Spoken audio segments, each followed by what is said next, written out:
minhas amigas, meus amigos, nós vamos iniciar o nosso segundo seminário, a nossa segunda mesa sobre as reformas. Hoje, o objeto da nossa discussão é a reforma tributária, que não está tão avançada como a reforma da Previdência na Câmara, mas vem andando. É um tema que já é objeto de discussão, né, no Congresso há quase 10 anos. De modo geral, sabemos as dificuldades que esse tema tem colocado e me parece que é fundamental que se discuta, se aprofunde, se ouça todas as propostas e as sugestões para que se possa encontrar o caminho mais adequado aos interesses do país, mas, sobretudo, do contribuinte, do cidadão brasileiro. Nós convidamos para participar desta mesa duas personalidades que entendem e que são especialistas nesta matéria. O doutor Arno Hugo Augustin Filho, que é secretário executivo adjunto do Ministério da Fazenda, e o deputado Benito Gama. Nós vamos passar a palavra ao doutor Arno para apresentar a sua posição, o seu ponto de vista.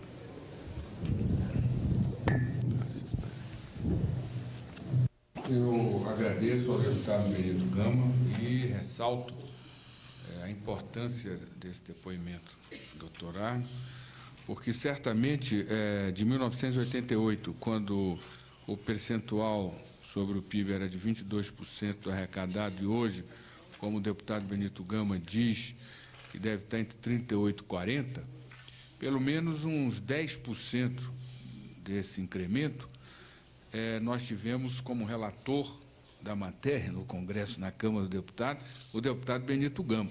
Então, é uma esperança para o contribuinte brasileiro a autocrítica que o deputado faz aqui, porque certamente, pela história, pela tradição que tem, nas próximas ele não vai ser tão voraz como foi da governabilidade. em todas essas relatorias que ele exerceu. Eu pergunto ao doutor Arno se tem alguma consideração a fazer com relação às observações feitas pelo deputado Benito Gama.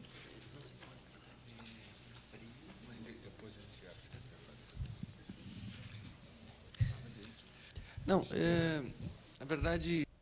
Agradeço a presença do doutor Arno, o brilho da exposição, os esclarecimentos que nos prestou, que certamente ajudará muito ao PMDB, seus deputados, a ter mais clareza das posições tomadas. Esse certamente não será o último debate, mas outros nós haveremos de ter. Agradeço a presença e a participação do deputado Benito Gama, que nos trouxe uma contribuição que não só autocrítica, pela voracidade que durante os anos que foi relator de vários projetos importantes, aumentando brutalmente a carga tributária desse país, e acho que foi um dado positivo, porque vai servir no futuro. E eu creio que também introduziu um componente novo, porque pela primeira vez eu tenho a possibilidade de participar de um debate sobre reforma tributária, que a questão do contribuinte entra. Pela primeira vez, realmente tem sido tratado de maneira muito técnica, como se fosse uma coisa lastreada, na verdade, acadêmica e científica, quando, na realidade, o grande ator desse processo inteiro, que é o contribuinte, ele nunca entra, ele nunca é defendido. O Estado, é o município, é a União, como disse o deputado Benito Gama, agora os três se uniram para assaltar o bolso do contribuinte. Então, eu creio que essa colocação, ela certamente será muito útil no futuro, porque não vai nos permitir sempre introduzir o contribuinte reflexão e na decisão sobre a reforma tributária. Agradeço a presença das senhoras e dos senhores. Muito obrigado. O deputado Fernando Gabeira, se me permite. Não tem a parte, não. Ele fez a pergunta, o senhor está inscrito, o senhor fala depois. Ele já terminou. Por uma questão de ordem, senhor presidente, quando o embaixador Samuel Pinheiro Guimarães for responder ao deputado Fernando Gabeira, que colocou a posição dele, certo, eu solicitaria que o embaixador colocasse a posição do governo brasileiro em relação ao sequestro. Especificamente, qual a posição oficial do governo e que iniciativas, pelo bem ou pelo mal, o governo brasileiro tomou em relação a esse caso. Bom, eu não dei a palavra para ele, ele veio... Passo a palavra como último orador inscrito, o nobre deputado Moreira Franco. Senhor presidente, eu gostaria de me associar aos demais colegas nos agradecimentos aos expositores e parabenizar o deputado Reginaldo Lopes pela função, atribuição e responsabilidade, sobretudo, que terá na relatoria deste projeto. Gostaria de me associar também às observações feitas pelo deputado Cassaro. Eu creio que esse projeto tem a grande virtude de colocar para a sociedade brasileira a necessidade de nós olharmos para um segmento da nossa população que é o mais mal atendido pelos poderes públicos. Se nós compararmos os programas que existem para a atenção à criança, se nós compararmos os programas sociais, a rede de proteção social que existe no país para atender os idosos, com o que tem a nível federal, a nível estadual e a nível municipal para tratar dos jovens, nós vamos ver o crime que a sociedade brasileira comete. Nós podemos dizer que não temos nada. A nossa juventude, ela está absolutamente desassistida. Nós temos recursos para as escolas de primeiro grau e nós estamos vendo as escolas de segundo grau serem destruídas, física e curricularmente, porque não há jovem que tolere ficar numa sala de aula com a organização escolar que as escolas de segundo grau têm hoje. Não há ninguém que consiga trabalhar nas condições físicas que as escolas de segundo grau têm hoje no nosso país. E isto numa conjuntura extremamente preocupante, porque nunca na sociedade brasileira nós tivemos a quantidade de jovens que temos hoje. As projeções futuras indicam que nós não teremos tão cedo a quantidade de jovens que nós temos hoje. E é exatamente nesse momento que não tem nada. Então, esse projeto, ele, em primeiro lugar, nos permite colocar na agenda a necessidade de nós definirmos políticas públicas, uma rede de proteção, de atendimento para o jovem. E acredito que a perspectiva deve ser muito mais na ótica do jovem do que na ótica do emprego. Nós não devemos olhar esse programa do ponto de vista do empresário, para abrir a possibilidade de emprego nas empresas. Mas eu acredito que a perspectiva correta é de olhar esse programa na ótica do jovem.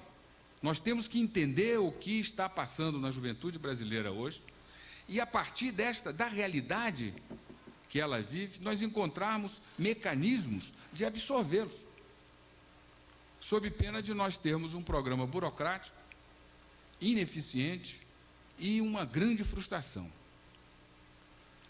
Então, nesse sentido, com essa visão, e a visão de quem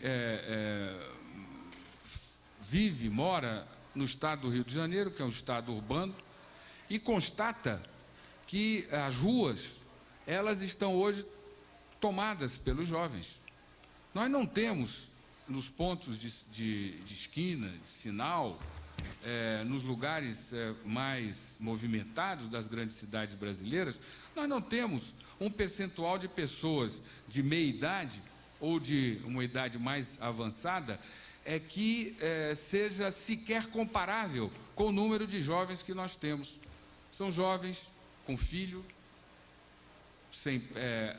são crianças que, com talento para desenvolver uma série de atividades.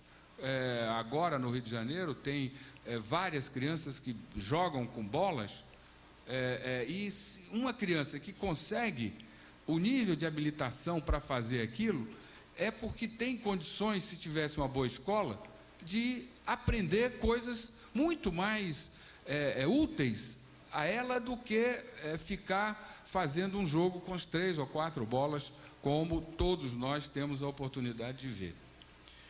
Por isso, elas são excluídas. Elas são excluídas não é só por uma questão social. Elas são excluídas porque a sociedade brasileira não tem nada, absolutamente nada, que possa hoje criar sistemas de inclusão.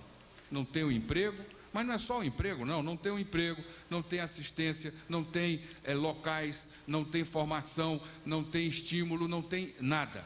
Elas estão entregues a Deus, porque os homens, através das leis, nos diversos níveis do parlamento brasileiro, eles não cuidam dessa população imensa. Então, nesse sentido, eu gostaria de perguntar ao doutor Lorival Dantas duas coisas. A primeira delas, qual é a distinção que ele usa do ponto de vista conceitual entre jovens desocupados e jovens inativos? Qual a diferença entre o que está numa situação de desocupado e o que está na situação de inatividade? E, se possível, se conceitualmente essa diferença ela seja substantiva, que tipo de tratamento se deve dar a um ou a outro, e a outro, já que eles estão em ambientes distintos? E a segunda pergunta é com relação a um levantamento que ele faz na exposição sobre os diversos critérios que estão inseridos nesse projeto. E ele conclui esse levantamento com uma indagação: se vale a pena, com todos esses critérios, se esse projeto vale a pena. E como ele próprio diz aqui, essa é uma pergunta que nós estamos fazendo, todos nós estamos fazendo. É uma constatação que o senhor faz aqui. Então, eu pergunto especificamente ao senhor: vale a pena esse programa com todos esses critérios? E, se não, que critérios devem ser excluídos e quais critérios devem ser colocados para que esse projeto possa efetivamente valer a pena? Com a palavra, o senhor Lorival Novaes Dantas, para os esclarecimentos ao deputado Moreira Franco. Caro deputado Moreira Franco, eu concordo plenamente com todas as suas colocações com relação, hoje, principalmente ao jovem desocupado. Com relação a esses números que eu dei no início, dizendo que 3.400.000 jovens estão desocupados e 4.200.000 jovens são inativos, é que jovens desocupados, no meu conhecimento, é aquele que ainda procura emprego. Os inativos é aqueles que já abandonaram a preocupação de procurar o emprego e pararam. E nós sabemos perfeitamente que a violência é fruto desses jovens que às vezes saem para procurar o seu emprego diariamente por até imposição da própria família, principalmente da mãe, do pai, que obriga que aquele jovem, que aquele rapaz saia para a rua para procurar um emprego. Ele não acha o emprego, ele para num quiosque, num boteco, ele toma uma pinga, ele tem acesso ao tóxico, ele rouba um bujão de gás, depois uma bicicleta, depois está roubando um carro, está matando, está assaltando. É a origem de tudo isso. Então é lamentável que isso aconteça. Mas esses são os números que nós levantamos e que tem esses números dando esse diferenciamento. Aqueles que procuram um emprego e aqueles que já abandonaram não procuram mais um emprego. Pode-se dizer que nós temos a soma dos dois, 7.600.000. São 7.600.000 jovens que estão largados, vamos dizer assim, nas ruas do Brasil. É isso? Perfeitamente, exatamente. Com relação à solução, com relação aos jovens, os critérios que a lei traz para que a empresa contrate esse jovem, que nós colocamos aqui, discriminando todas elas, é que no final disso, com uma condição que a empresa tem hoje, uma recessão que nós estamos nela hoje, se vale a pena realmente buscar essa lei na empresa, ou se não, que não busque, não se ingesse na lei para dar origem ao jovem e pega um trabalhador já desempregado. Então, eu acho que e nessa colocação, quando eu enumerei esses vários itens que a empresa tem que se adequar para ter acesso a esse incentivo, se vale a pena todos esses caminhos, se nós teríamos que na própria lei, e aí é essa a pergunta, de facilitar mais, adequar mais para que esse jovem tenha um emprego. E eu acho, deputado, que para a empresa, principalmente olhando o lado empresarial, ela não precisa de incentivo para empregar. O jovem hoje, ele é, sem dúvida nenhuma, com a escolaridade, ele é um profissional melhor do que, às vezes, o profissional antigo. O meu segmento é a indústria gráfica. E eu sempre falo isso, que com os salários que nós pagamos hoje, com o nível de desemprego hoje, na nossa empresa nós podemos ter todos os jovens de curso superior. E, no entanto, nós temos pessoas já de certa idade, com 20, 30, 40 anos de experiência, mas que ainda não têm escolaridade para buscar as novas tecnologias. São aqueles que não estão preocupados, parados no tempo, não vão procurar estudar, ver o que está surgindo. No horário que ele tem livre, ele não pega um livro, não vai estudar, não vai procurar, não vai trabalhar com informática. Então, esses estão praticamente, eu acho, numa situação pior do que os jovens. Porque o jovem, que ele tem uma escolaridade, com certeza, quando a economia tiver um certo aquecimento, ele com certeza terá seu emprego. Talvez com facilidade do que um trabalhador já de idade. Senhor presidente, sem querer dialogar, posso eu, por favor, perguntar fazer mais uma pergunta? O professor Lorival, doutor Lorival Dantas, ele nos levanta uma questão que me parece extremamente relevante. Quer dizer, ele questiona um ponto básico nesse projeto, ou seja, o de se, nas circunstâncias que nós estamos hoje, se vale a pena mobilizar a base empresarial brasileira, base produtiva brasileira, para ela ser o instrumento de inclusão desses jovens. Se ele pergunta isso, é porque certamente ele tem dúvidas quanto a esse ponto. Senão ele não estaria levantando essa pergunta. E se essa dúvida for uma dúvida procedente, nós podemos estar num caminho equivocado. Quer dizer, nós temos mais uma lei que vai tratar sobre um segmento que não tem condições de atender às determinações que esta lei faz. Então, o que eu gostaria de perguntar é se, de fato, ele tem esse entendimento, ou seja, que as empresas brasileiras, nas circunstâncias, elas não são os instrumentos mais adequados. Talvez, se sim, podemos ter que trabalhar aqui no sentido de encontrar outros mecanismos que permitam criar um ambiente de formação e de emprego adequado aos jovens. E se ele tem uma opinião sobre que alternativa, nas circunstâncias que nós estamos vivendo hoje, é aquela mais adequada para que se possa efetivamente atender aos jovens nesse objetivo. O senhor passa a palavra ao senhor Lorival Novaes Dantas para os seus esclarecimentos finais. Deputado, nós temos aqui 11 pontos que a empresa tem que obedecer para ter essa contratação. A minha colocação, ela se refere em cima de que, se a empresa não tem hoje um aquecimento, se continuar na estagnação da nossa economia, como nós estamos vivendo hoje, com certeza essa lei, que é um incentivo para que a empresa busque esses jovens, ela realmente não vai funcionar. Porque o que nós estamos vendo hoje é um país todo parado. A nossa economia está estagnada. Se não tiver isso, agora, tudo indica que com essas reformas da Previdência, reforma tributária, a economia tende a crescer.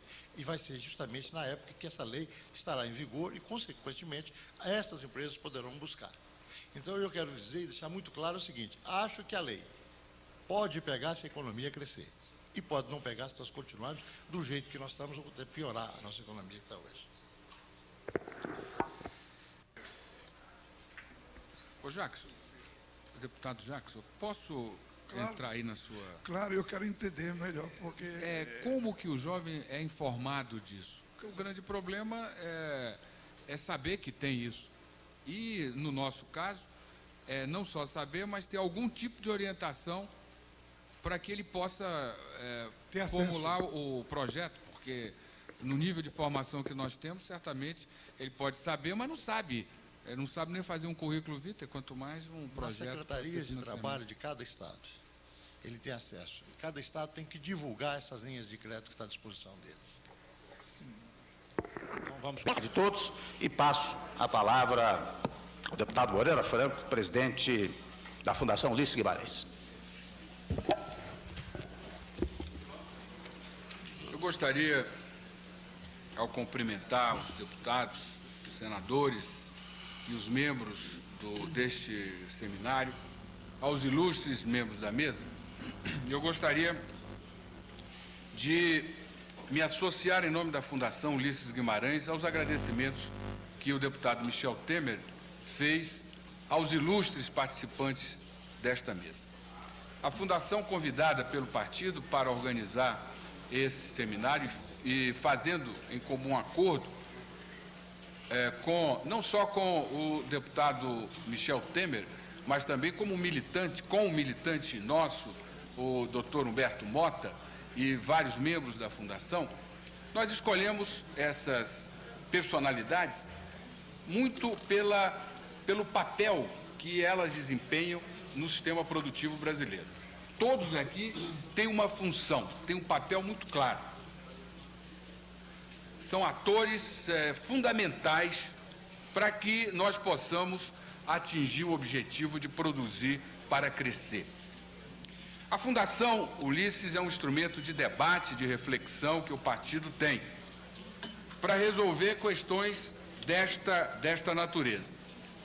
E eu quero, senhor presidente, que já colocou o objetivo político do seminário, que é a produção de um documento, eu gostaria de cumprir um papel que a Fundação tem, de dizer aos senhores participantes da mesa e aos participantes do seminário que nós, e particularmente eu, estamos tomados de uma profunda inquietação, eu diria, no meu caso pessoal, de uma profunda perplexidade diante do quadro que nós estamos vivendo do ponto de vista teórico.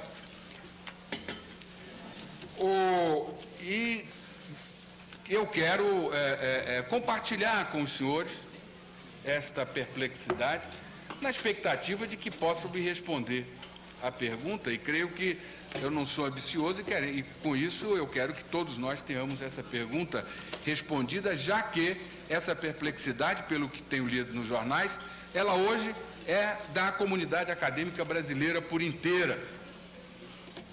Eu me sinto muito confiante de ter essa questão resolvida, porque estou aqui ao lado de um ex-professor meu, que continua meu professor, que é o professor Carlos Lessa. Nós, no Brasil, e creio que há unanimidade, todos nós acreditamos que precisamos produzir para crescer, para gerar emprego, para distribuir renda, para diminuir a desigualdade. Essa é uma crença que temos há mais de 50 anos. Só que durante 50 anos, nos últimos 50 anos, o debate econômico brasileiro ele sempre teve de maneira muito clara duas correntes de pensamento. Duas correntes que tinham uma formulação de política econômica, tinham ferramentas administrativas e institucionais para aplicação de suas propostas de política econômica, manifestavam essas divergências teóricas não só na universidade, mas na rua do debate eleitoral. Para a felicidade da nossa experiência e da vida democrática brasileira, ambas as correntes ocuparam o governo em diferentes momentos, e aí expressão maior de uma delas, o professor Celso Furtado, e de outra, o professor Otávio Gouveia de Bulhões, Eugênio Goudin, e Roberto Campos, por exemplo. O saldo desses 50 anos, lamentavelmente, não é positivo. O resultado que o IBGE nos mostra agora, nos últimos tempos, nos põe diante de uma chaga que nos envergonha, que é a extensão e a profundidade da desigualdade social no país. Nós estamos hoje, por exemplo, com 2,3 milhões de domicílios, favelas, palafitas, mocambos. Nós temos 16 mil favelas nas grandes cidades, médias e grandes cidades. 23% das prefeituras médias e grandes declararam que tem favelas, palafitas, mocambos.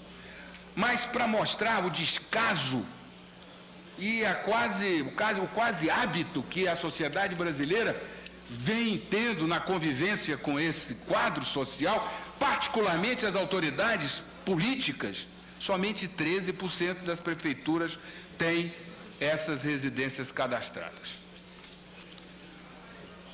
Neste período de 50 anos de saldo negativo, nós tivemos crescimento milagroso, nós tivemos recessão prolongada, nós tivemos inflação, nós tivemos deflação, tivemos moeda com valor, sem valor, não tivemos moeda.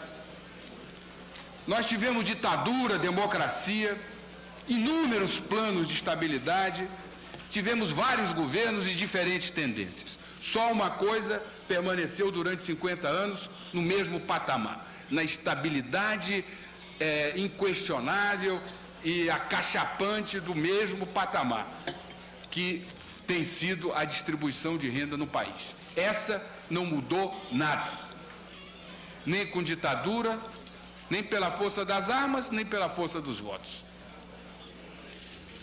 Nos últimos 8 anos, e aí eu estou concluindo a minha pergunta, que quero deixar à mesa, o governo brasileiro, inclusive com o apoio do PMDB, adotou uma política econômica. Percorreu um caminho, com uma estratégia, com um quadro conceitual, com objetivos macroeconômicos e microeconômicos definidos. Essa política foi profunda e duramente combatida durante 8 anos. Não só aqui nesta casa, na rua, mas sobretudo nas universidades. Na expectativa tínhamos nós que, como no passado, estivéssemos tendo nessa crítica uma produção acadêmica suficientemente rica que produzisse uma alternativa a essa política tão combatida e tão criticada. As eleições se deram e o povo brasileiro disse que era contra ela. Votou de maneira acachapante, massacradora, contrária àqueles que defendiam a política passada, seus instrumentos, seu quadro institucional e suas ferramentas. Mas, para surpresa de todos nós e perplexidade minha, aqueles que combatiam a política e que tinham a responsabilidade de nos dar uma outra alternativa estão praticando a mesma política. Com as mesmas ferramentas, com os mesmos objetivos. Eu quero dizer que, evidentemente, a questão que eu coloco para os senhores, ela tem um fundamento político, partidário, parlamentar e eleitoral. Mas eu não estou, basicamente, sobretudo, me fundando nele. Eu quero deixar aqui uma questão, uma inquietação de natureza teórica. A pergunta, já que todos nós concordamos que nós temos que produzir para crescer, temos que produzir para crescer, para gerar emprego, para distribuir renda, para diminuir a desigualdade. Se nós acreditamos nisso, a pergunta que fica é: será que nós temos hoje no mundo, e particularmente no Brasil, uma única orientação de política econômica para alcançar esse objetivo? A experiência me leva a acreditar nisso. a universidade está também inquieta e perplexa diante da absoluta capacidade que esses princípios, que esses fundamentos teóricos, mas que definem caminhos de política econômica, têm e se consolida como exclusivo. Pelo menos nessa experiência de um ano, uma coisa nós já temos: a vontade política não resolve o problema. Então, senhores membros da mesa, nós sabemos que o futuro não se realiza com a promessa do futuro. Nós sabemos que o futuro se realiza na construção do presente. Daí a pergunta que eu quero deixar a cada um dos senhores. Qual o caminho que o país precisa passar para produzir e crescer, para distribuir renda e diminuir desigualdade? Será que é esse o único que nós temos ou temos um outro? Muito obrigado. Muito bem, com esta oportuna provocação teórica do deputado Moreira Franco, eu quero passar a palavra ao doutor Henrique Meirelles para a sua fala, a quem eu concedo um prazo de 20 minutos, com a flexibilidade que a sua autoridade utilizará. Tem a palavra, Sua Excelência. A palavra, dando seguimento ao deputado Moreira Franco. Vossa Excelência tem a palavra. Senhor presidente, senhores deputados, senhores convidados. Senhor presidente, a Câmara dos Deputados, ela tem duas comissões distintas: a Comissão de Segurança e de Combate ao Crime Organizado e ao Narcotráfico, que cuida das polícias civis, das polícias militares, basicamente da política de segurança pública.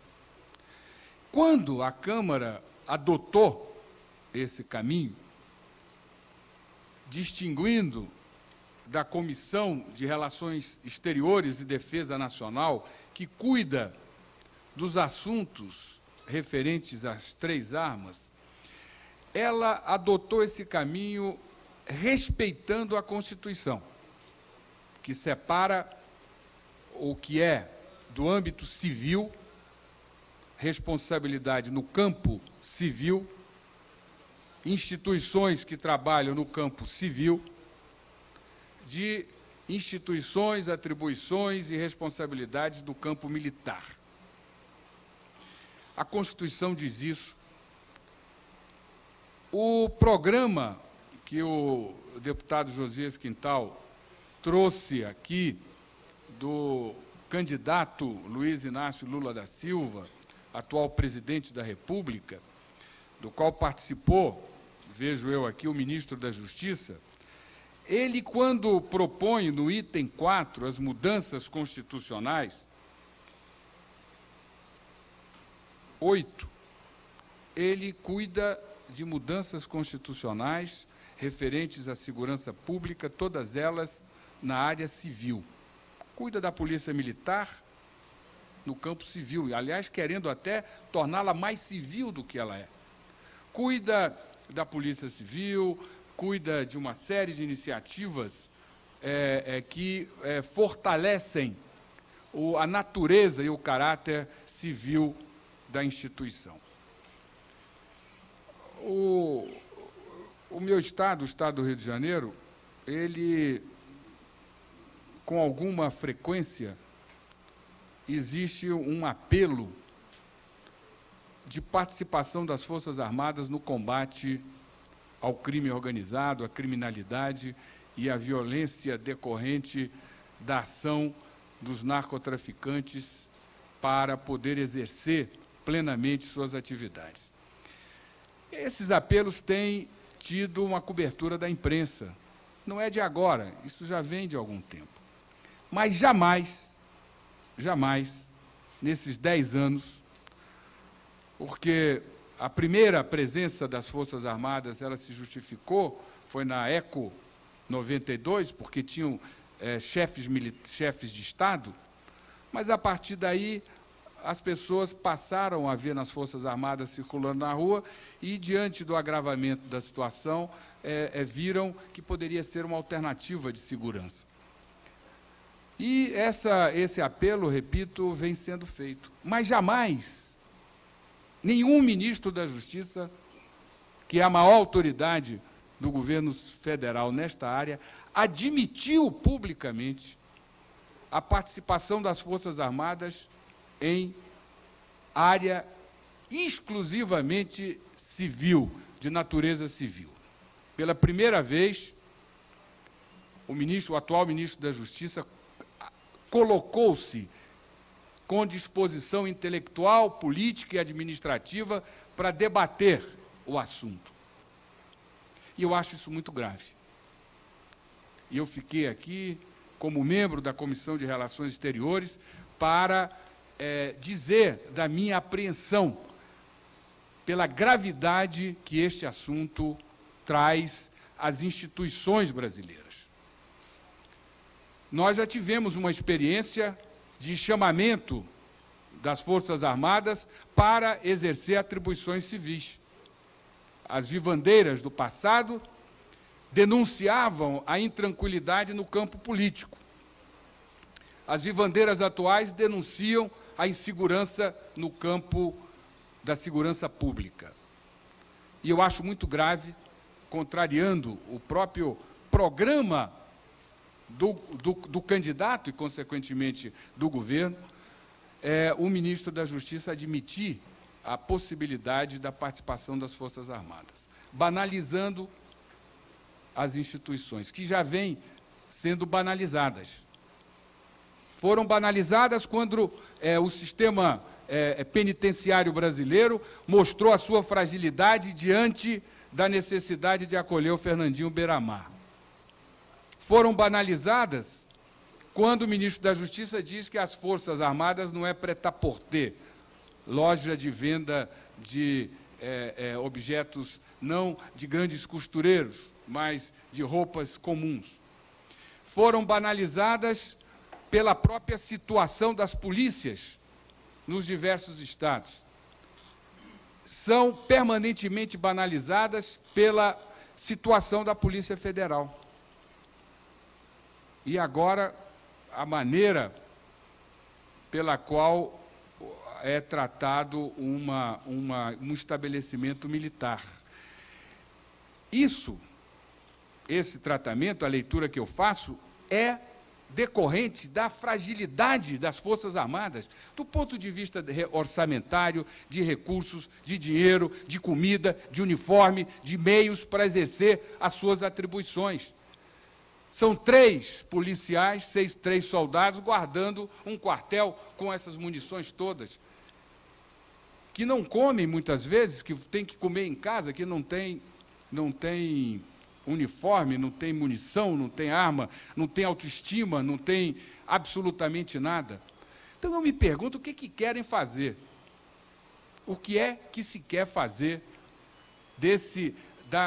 das instituições brasileiras que cuidam da segurança pública e o significado dessa brincadeira dessa banalizável e banalizada de ficar alimentando a presença das Forças Armadas em ações e atividades exclusivamente civis. Senhor doutor Luiz Fernando Correia, eu conheço o deputado Josias Quintal há muitos anos e sei que ele é uma pessoa extremamente criteriosa na avaliação e no julgamento de outras pessoas. E eu, evidentemente, compartilho da avaliação que fez com relação à sua atividade profissional. Mas eu vendo o senhor falar, com a maior pureza, não é nenhum sentimento oposicionista, porque eu creio que não se pode partidarizar essa questão, porque ela é muito grave. Eu vejo o senhor falar sobre a experiência, sobre a metodologia, sobre o sistema único de segurança, e eu acho que esse está em outro país, não é o secretário nacional de Segurança Pública do Brasil.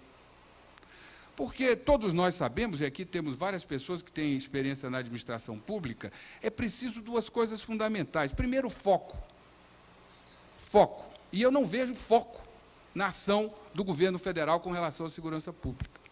Segundo, é ter a instituição que cuida, que dá foco à política pública, funcionando. E eu vejo ao contrário. É um desmerecimento permanente da Polícia Federal e do policial federal. Quando se fala de fronteiras, que não é a entrada de armamento, de soldados de outro país, mas sim armas, contrabando, que é uma coisa civil, não se fala em dotar a Polícia Federal de recursos, de meios, para que ela possa exercer a sua atribuição constitucional. Se fala de mobilizar as Forças Armadas. Quando se fala da entrada e saída de drogas, não se fala da Polícia Federal, que é uma atribuição constitucional, se fala das Forças Armadas. E, quando eu digo se fala, é o governo federal, porque agora é o governo federal que está alimentando essa conversa. Então, eu vejo que esse tratamento que é dado à greve dos policiais federais é um tratamento que é muito voluntarioso e voluntarista, incapacitado, rasgando o programa, incapacitado de cumprir suas atribuições administrativas com a Polícia Federal. É mais fácil deixar a polícia, desmoralizar definitivamente a Polícia Federal, culpar os policiais por esse quadro que está aí, dizer que a instituição é incapaz de cumprir com suas obrigações e estimular o apelo à presença das Forças Armadas. Aliás, não só com relação à segurança pública, porque agora o presidente da República está querendo usar as Forças Armadas para resolver problema de emprego, para definir política de emprego. Então, eu não acho bom todo mundo conversar sobre segurança pública, doutor Luiz Fernando. É bom porque as pessoas não têm autoridade, não têm dinheiro, não têm poder para resolver o assunto. A sociedade civil, ela também não tem. Quem tem é o governo. Quem tem que conversar sobre essas questões é o governo. E o governo, para ter autoridade, para ter liderança, a primeira obrigação dele é ter a sua polícia em condições de ser exemplo. Qual é a autoridade que o Ministério da Justiça tem hoje de ficar falando em Sistema Único de Segurança Pública, se a Polícia Federal dele, que tem a responsabilidade, ele, de cuidar, está nessa situação? Nenhuma. É uma ilusão, é uma agressão às coisas mais elementares que o senhor conhece, que eu conheço, que o doutor Paulo Lacerda, que todos nós aqui sabemos, como é que funciona a vida, principalmente a vida administrativa. Se não for encaminhado com foco, com prioridade é uma palavra singular, que os economistas ali transformaram em plural. Ninguém tem várias prioridades, tem uma. E, no caso do governo federal, prioridade na política de segurança é a Polícia Federal, não é as Forças Armadas. Se ele não der isso, não definir isso em termos de recursos, de meios, eu não vejo como esse problema possa vir a ser resolvido. Não adianta a sociedade civil se mobilizar, não adianta achar que a política está sendo construída com policiais, porque a própria a polícia do governo federal, eu garanto que não está construindo política de segurança pública, ela está fazendo greve. Ela está contestando a autoridade, o funcionamento normal das suas atividades. Então, eu queria simplesmente isso. De fato, eu não tenho uma pergunta a fazer aos senhores. Eu tenho eu estou aproveitando para manifestar uma profunda preocupação, porque ela agride os princípios democráticos, ela desvirtua a natureza das instituições, ela rasga a Constituição sem reformá-la, e o presidente que acha, eu também acho, que o problema não é de reforma da Constituição, mas estão querendo reformar a Constituição sem reformá-la, porque a Constituição proíbe a presença das Forças Armadas em áreas de atividade civil. E eu finalizo querendo fazer um apelo a 2 delegados, a 2 membros, 2 lideranças da Polícia Federal do nosso país, que eles, politicamente, defendam a Constituição, que eles não se deixem seduzir por essa campanha de desmoralização da Polícia Federal. Que eles usem as oportunidades que têm de se opor, educada e sem desrespeitar a hierarquia, mas se opor às tentativas de trazer uma subversão ao quadro constitucional e à vida democrática do país, tirando da Polícia Federal as atribuições civis que ela tem de cuidar da segurança pública e trazendo para cuidar de atribuições que são exclusivas da Polícia Federal uma instituição que não tem essa responsabilidade. Muito obrigado. Concedo a palavra ao deputado Moreira Franco. Senhora Presidente, senhores deputados, senhores membros da mesa. Senhora Presidente, essa audiência pública, para mim, ela está sendo motivo de uma grande satisfação, porque, pela primeira vez, se consegue dar consequências administrativas àqueles fatos que estão sendo colocados e debatidos em uma comissão da Câmara dos Deputados.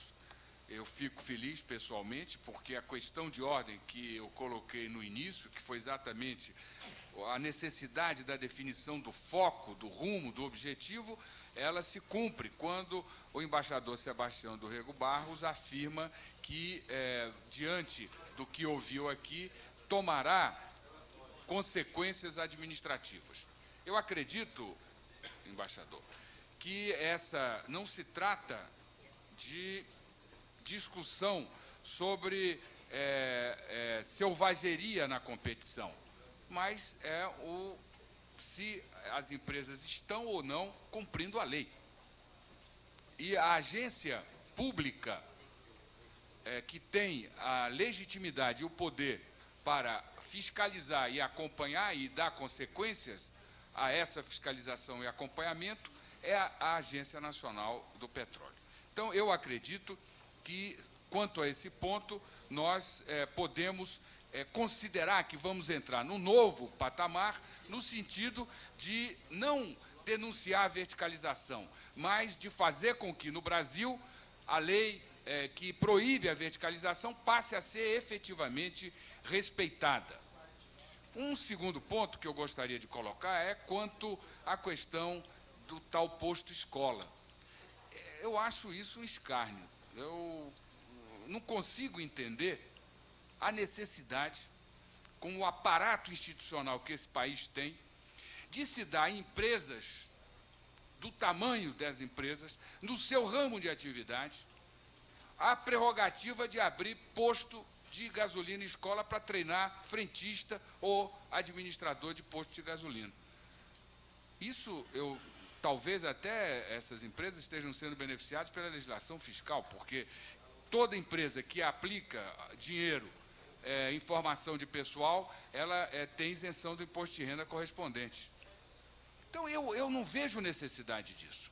Como é da competência, pelo que eu entendo, da Agência Nacional de Petróleo, regulamentar, aplicar as regras para a existência desse posto, dessa frente de trabalho educativa, que seja posto no campo educativo e não no campo comercial, usando as instituições que nós temos e que funcionam há décadas com esse objetivo, fazendo convênios com elas ou com outras entidades, escolas, que efetivamente cumpram essa missão, e não abrindo uma porta para o exercício predatório, como se viu aqui, da própria atividade.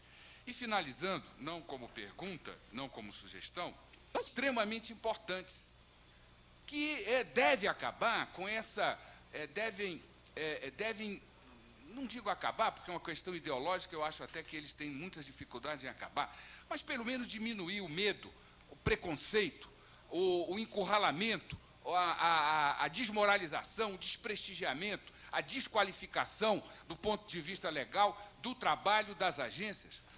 As agências brasileiras hoje, elas estão sendo, se o governo estimula que a quem as agências devem fiscalizar, respeitem essa fiscalização. O próprio governo procura criar condições de desmoralizá-las. Então, me parece que hoje, não só pelas observações que o diretor-geral da ANP fez aqui, como também pelo que nós vimos, eu creio que os deputados do Partido dos Trabalhadores, eles devem, diante da realidade e da ideologia, eles devem ter saído daqui sensibilizados pela pressão da realidade. As agências são necessárias e as mudanças que se discutem nessa casa, elas devem ir na direção de prestigiar as agências, e não os eventuais mandatários indicados para cargos de ministro ou secretário-geral dos ministérios, porque eles passam, independente até dos resultados eleitorais. E as agências, como instituição, criam cultura, criam regras, e são necessárias para evitar que coisas como a que nós vimos aqui hoje aconteçam. Com a palavra, o deputado Zé.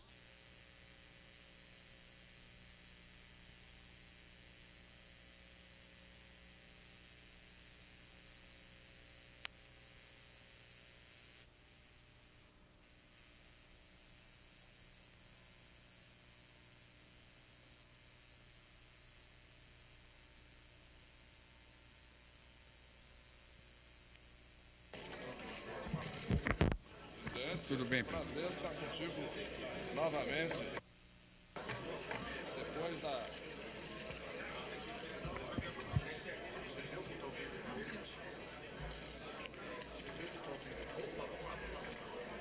Declaro iniciada a primeira reunião conjunta de audiência pública de 2006, com a participação das seguintes comissões: da Câmara dos Deputados, Comissão de Finanças e Tributação, Comissão de Desenvolvimento Econômico, Indústria e Comércio, Comissão de Fiscalização Financeira e Controle. Do Senado Federal, Comissão de Assuntos Econômicos, Comissão de Meio Ambiente, Defesa do Consumidor e Fiscalização e Controle. Do Congresso Nacional, Comissão Mista de Planos, Orçamentos Públicos e Fiscalização. O tema a ser debatido será a avaliação do cumprimento dos objetivos e metas das políticas monetária, creditícia e cambial, evidenciando o impacto e o custo fiscal de suas operações e os resultados demonstrados nos balanços do segundo semestre de 2005, em atendimento ao estabelecido no parágrafo 5º do artigo 9º da Lei Complementar número 101, de 4 de maio de 2000, Lei de Responsabilidade Fiscal. O convidado é o Dr. Henrique Meirelles, presidente do Banco Central do Brasil. Também anuncio a presença do diretor de Política Econômica do Banco Central, Dr. Afonso Santana Bevilacqua. E convido os senhores presidentes de comissão para tomarem assento à mesa. Comissão de Fiscalização Financeira e Controle da Câmara dos Deputados, deputados Carlos Mota. Comissão de Meio Ambiente, Defesa do Consumidor e Fiscalização e Controle do Senado Federal, presidente senador Leomar Quintanilha.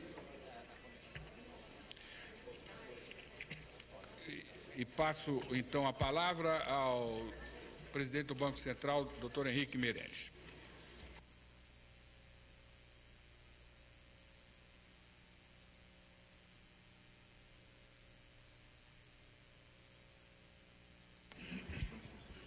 Eu gostaria de convidar para compor a mesa o deputado Gilmar Machado, presidente da Comissão Mista de Orçamento, e para que ele possa presidir a reunião.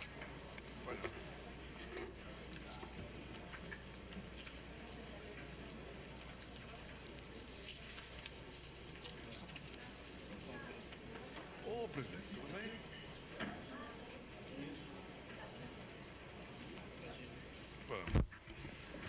Mostra-se